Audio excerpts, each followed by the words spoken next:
सिंध भारत में आ सकता है, राजनाथ के बयान से पाकिस्तान को लगा झटका। इस्लामाबाद से लेटर जारी।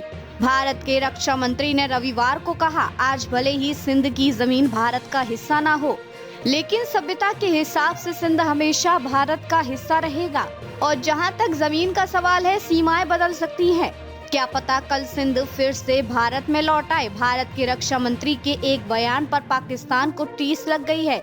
रक्षा मंत्री राजनाथ सिंह ने एक कार्यक्रम में कहा था कि पाकिस्तान का सिंध क्षेत्र भले ही आज भारत में नहीं है, लेकिन सीमाएं बदल सकती हैं और यह क्षेत्र भारत को वापस मिल सकता है।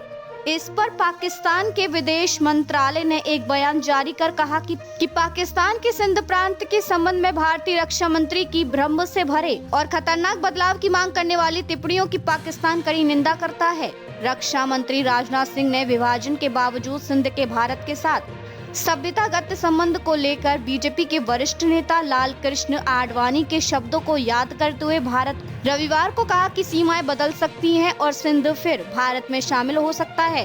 रक्षा मंत्री ने सिंधी समुदाय द्वारा दिल्ली में आयोजित एक कार्यक्रम को संबोधित करते हुए कहा, आडवाणी जी ने अपनी एक पुस्तक में लिखा है कि सिंधी हिंदू, विशेषकर उनकी पीढ़ी के लोग, अब भी सिंध को भारत से अलग करने की बात को स्वीकार नहीं कर पाए हैं। पाकिस्तान का निर्माण 1947 में तत्कालीन भारत के विभाजन के परिणाम स्वरूप हुआ था और सिंधु नदी के पास का सिंध क्षेत्र तब से पाकिस्तान का हिस्सा है। उन्होंने कहा कि केवल सिंध में ही नहीं बल्कि पूरे भारत में हिंदू सिंधु नदी को पवित्र मानते थे। सिंध में कई मुसलमान भी मानते थे कि सिंधु नदी का पानी मक्का के आबे जमजम सबसे पवित्र जल से कम पवित्र नहीं है। पाकिस्तान ने इसके आगे भी काफी कुछ लिखा है, जिसमें भारत के संप्रभु क्षेत्र कश्मीर को लेकर उसके आपत्तिजनक बातों को ही दोहराया गया है।